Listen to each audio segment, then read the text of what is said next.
আমার কিন্তু কেউ যদি নিজ ইচ্ছায় ডাইকা না নেয় আমি কিন্তু খাটে উঠবো না, ঠিক আছে? আমি কিন্তু আমার কারো দেবর না যে মারে, আমি কি খুব বেশি অপরাধ করে ফেলেছি বাবা? আমি তোর ভালো চাই রে মা। তুমি আমার ভালো চাও, আমার অনেক ভালো চাও, কিন্তু তুমি আজকে যা করলা, আমার সাথে একটা গেম খেললা। আমি চাই না তুই কষ্ট পাস।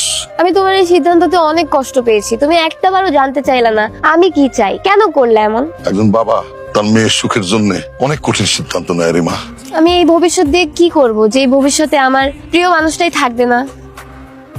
বিয়ান সাহেব, আমার মাইয়াটা তো সে অনেকদিন থেকে একা একা জীবন যাপন করতেছে। তাছাড়া আমার মাইয়াটার বয়স কত হয়েছে কোন তো? তেমন তো একটা বয়স হয় নাই। বিআই সাহেব, আপনি কি করতেছেন? আমি আমার মাইয়াটার একটা সংসার দিতে চাইবে। আমিও সেটাই ভাবছি, বয়স কম, একা একা কেমনে থাকবো, সারাটা জীবন পুড়ে রয়েছে মায়েরা। আপনি একজন শাশুড়ি হইয়া আমার মাইয়াটার জন্য এত কিছু ভাবেন, আমার মনে হয় না অন্য কোনো শাশুড়ি তার বৌমার জন্য এত কিছু ভাববো। বিয়াই, আমি আপনার কাছে চিরঋণী বিয়াই। আরে কি যে কন্যা বিআই, বৌমা যদি আমার মেয়ে হইতো আমি এটাই চিন্তা করতাম। হইছে?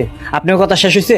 আপনি চাইতেছেন আমার ভাবিরে নিয়ে যে একটা নতুন সংসার দিতে, একটা নতুন জীবন দিতে, তাতেই কি ওনার সুখ? তাহলে একটা মানুষের জীবনে সুখ আসতে তার নিজের কিছু সিদ্ধান্ত আছে, নিজের কিছু ইচ্ছা আছে, তার বিরুদ্ধে যায় তো আপনারা তার বিয়ে দিতে পারেন না। আপনি কি জোর করে তার বিয়ে দিবেন? না, তাহলে আপনি তার মতামত না নিয়ে তারা জোর করে কিভাবে বিয়ে দিতে চাইতেছেন? এই বিয়ার পরে কি উনি সুখে থাকবে? আপনি কি শিওর এটা? তুই কিন্তু বেশি কথা কইতেছিস।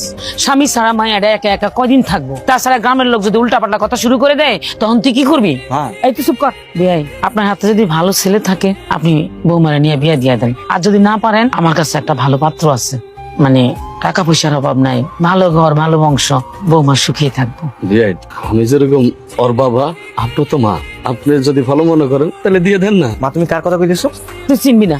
আমি কিন্তু বুঝতেছি তুমি কার কথা কইতেছো। তোর চুপ করতে কইছি না? বাবা, মা, তোরা আমার সুখের কথা চিন্তা করতেছেন যে আমি কিভাবে ভালো থাকবো, কিন্তু আমি কি একবার আপনাদেরকে বলছি যে আমি অসুখে আছি, আমি শান্তিতে থাকতে চাই? তাহলে আপনারা এসব কথা কেন বলতেছেন? একলা জীবনটা অনেক কষ্টের রে মা। আমি জানি বাবা, কিন্তু আমি যদি আমার সুখের জন্য চলে যাই তাহলে আমি কামালের কাছে কি জবাব দিব? কামাল তো আমাদের জন্য বিদেশের মাটিতে একা একা কষ্ট করছে, তাহলে আমি কেন একা থাকতে পারবো না? আমি এই বাড়ি ছেড়ে যেতে চাই না বাবা।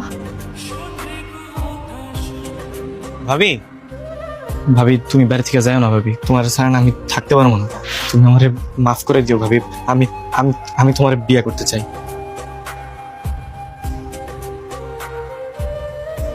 বিয়ান সাহেব, আপনার বড় ছেলের জন্য আমি আমার মাইয়াডারে আপনার হাতে তুলে দিছি, এখন আবার আমার মাইয়াডারে আপনার হাতে তুলে দিলাম যে আমার মাইয়াডা আপনাকে বাড়িতে থাকবো।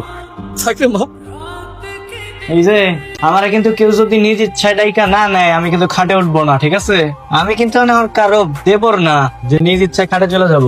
আমি কিন্তু আজকে থেকে স্বামী। আর আমি ছোটবেলায় পড়ছি যে স্বামীর পায়ের নিচে নাকি বউয়ের জান্নাত।